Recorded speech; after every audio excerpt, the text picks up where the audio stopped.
Hi guys, চলুন দেখে আসি এরকম একটি ডিজাইন কিভাবে তৈরি করা যায় খুব সহজেই। প্রথমে আমরা ইলিপস টুল নিয়ে নিব।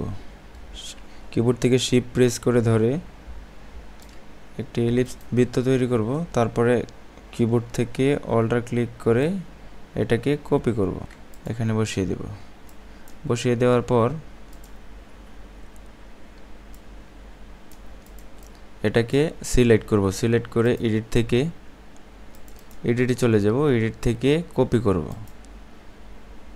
কপি এবং আবার এডিট থেকে পেস্ট ইন ফ্রন্ট ক্লিক করে কিবোর্ড থেকে শিফট প্রেস করে ধরে নিচ দিকে টান দেব, রোটেট করে নেব।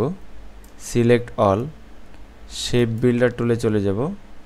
সিলেক্ট শেপ বিল্ডার টুল, কিবোর্ড থেকে অল্টার ক্লিক করে ধরে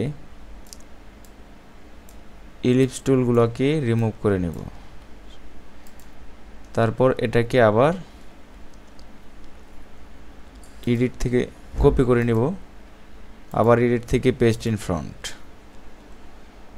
আবার কিবোর্ড থেকে শিফট প্রেস করে ধরে রোটেট করে নেব। অল সিলেক্ট শেপ বিল্ডার টুল,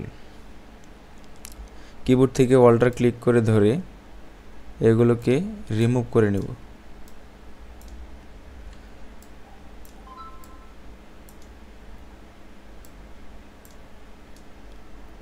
তারপর জুম ইন করে নেব। তারপর কালার অ্যাপ্লাই করব। এটাতে একটা কালার অ্যাড করব, ফিল কালার, সিলভার কালার দিয়ে দিলাম এই কালারটা। এটাতে একটা কালার অ্যাড করব,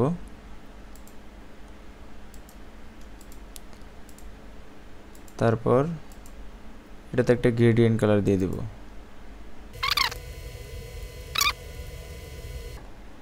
ঠিক আছে, তারপর আমরা চলে যাব এয়ার টিস্যু টুল, জুম আউট, এটাকে একটু বড় করে নেব। রোটেট করে নিয়ে এখানে বসিয়ে দেব।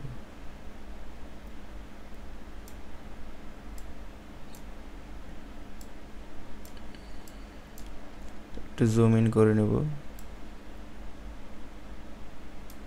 এটাকে আবার কিবোর্ড থেকে অল্টার ক্লিক করে ধরে কপি করব। তারপর কন্ট্রোল ডি প্রেস করব। অল সিলেক্ট করব। অল সিলেক্ট করে শেপ বিল্ডার টুলে গিয়ে কিবোর্ড থেকে অল্টার ক্লিক করে ধরে এগুলা রিমুভ করে নেব, বাড়তি অংশটুকু। ওকে, এখানে একটা ক্লিক করে দেব, কারণ এখানে আমরা ব্ল্যাক কালার অ্যাপ্লাই করব। ফিল কালারে চলে যাব, এটা সিলেক্ট করতে হবে। এটা সিলেক্ট করে ব্ল্যাক কালার দিয়ে দেব।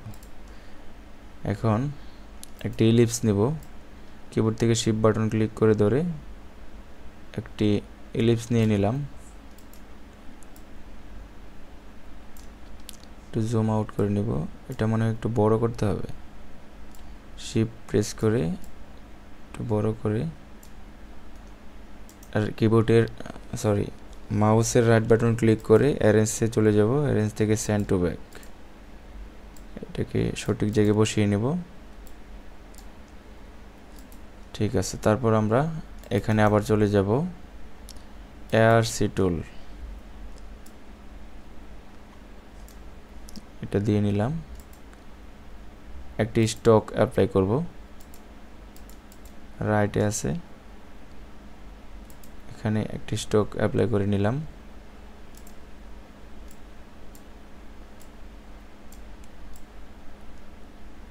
আরেকটা কপি করব,